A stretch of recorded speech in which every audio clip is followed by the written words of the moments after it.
Thank you, Madam Speaker. Allow me to first start by congratulating you for being elected as the Deputy Speaker of this august House. I also want to congratulate our Speaker, Honorable Moses Wetangula, for being elected, and to congratulate every member of Parliament that made it back. It is said that we had the highest number of returns in Parliament, so I want to congratulate all the members. And I also want to congratulate my worthy opponent, Millicent Omanga. We had an amazing campaign together. We did not tread on each other's toes, and she accepted and conceded defeat, and at the same time congratulated me. I think that's the kind of politics that we want.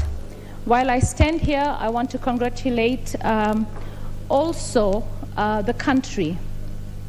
Kenya as a country has actually come and grown in democracy. We have had a peaceful election. There are lots of people that were hurt by this election, over 7 million people.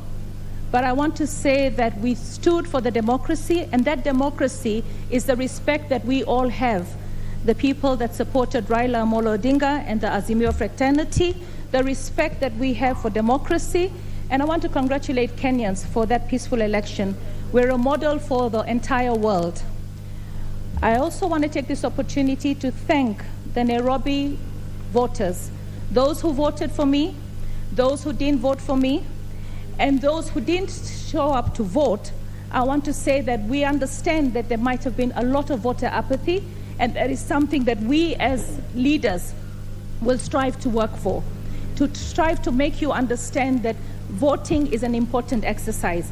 8 million people did not show up to vote, and that should be a concern to every elected leader.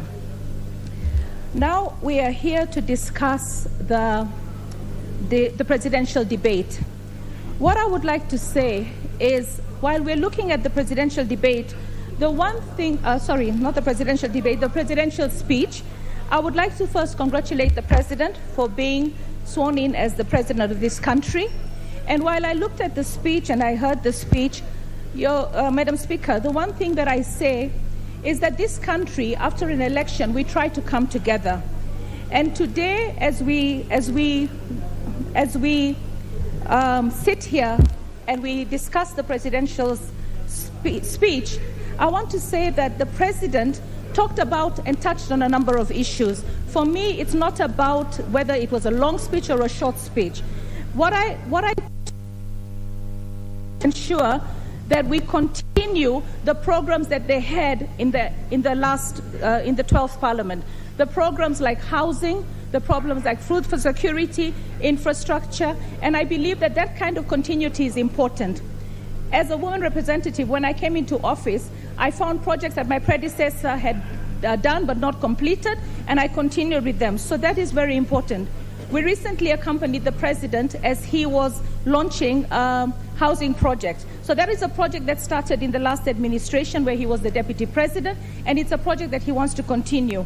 I like the fact that he actually spoke to the fact that the rental income will be low and that the people will be able to afford the houses.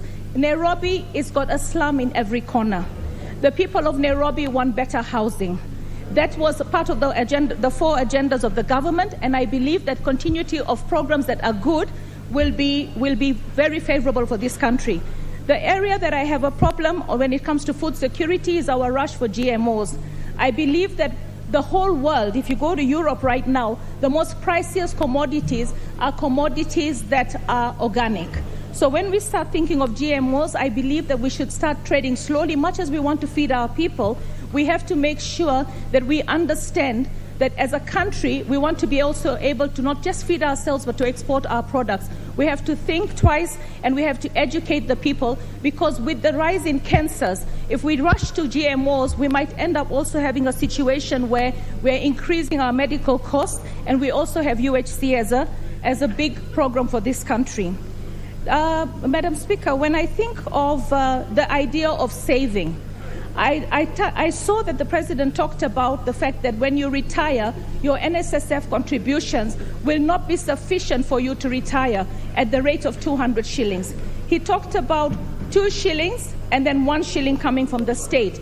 That is very good. But at the same time, what we have to realize that if we don't handle the big elephant in the room, which is corruption, then we will be faced with a situation where people are saving and the money is being siphoned out and stolen and not invested. When you have housing, I believe that when we save for retirement, one of the things that we should offer our citizens is affordable housing. We see a lot of citizens that have worked very hard and they can hardly live on the retirement benefit that they get from the government. When it comes to the borrowings that we have in this country, the President touched on reducing the budget by over 300 billion and ensuring that our debt repayment, the excess that we have to borrow every year of 900 billion is reduced by 300 billion. That is a good initiative, but then we have to ask ourselves, where are we going to find this money? For me, I believe that this country loses so much more than the 300 billion to corruption. So while we're strengthening our institutions, like we're strengthening the judiciary, we're strengthening the police, we're giving them budgets so that they can sustain themselves, we've got to want to deal with corruption.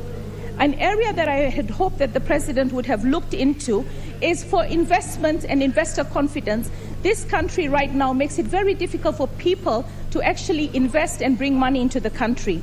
You have a situation where if you want to deposit any money, the maximum that you're allowed to deposit is $10,000.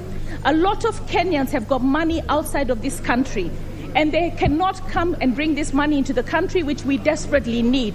I believe that we should allow some kind of amnesty to bring in the money and remove that obstacle where you have to deposit only 10,000 and provide sufficient documentation for it.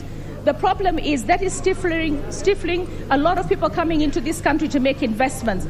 I believe that not every money that comes into this country, over $10,000, could be stolen money, but we're making it very difficult for people to actually come into this country to invest because of the red tape that we have. Kenya as a country, I want to say that we are blessed, but we have a situation right now which is drought.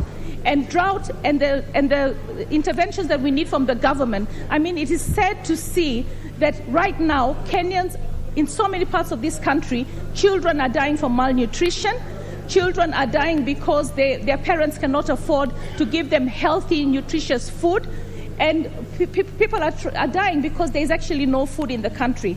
So while we talk about the fact that this country does not have enough food, I think the most important thing that we have to address as a country is also family planning. At the moment, we do not have enough family planning in this country. We do not buy commodities. Family planning is dependent on donors. Every country has to plan its population. And in Kenya, we have failed to plan our population. In the 1960s, when Tom Mboya was asked by the BBC, what are your programs for your country?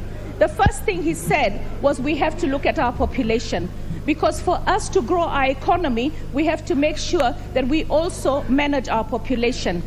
It is really, really sad to see a number of women having children, not because they want children, but because they did not have access to the information on family planning, they did not have access to the commodities.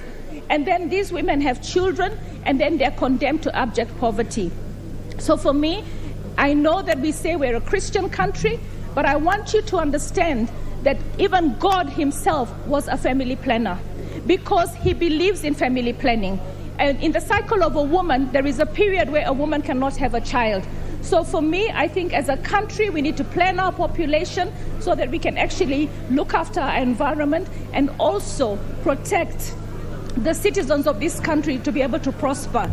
Thank you, Mr. Speaker, sir, for giving me this opportunity to contribute to the presidential address. Thank you, Member.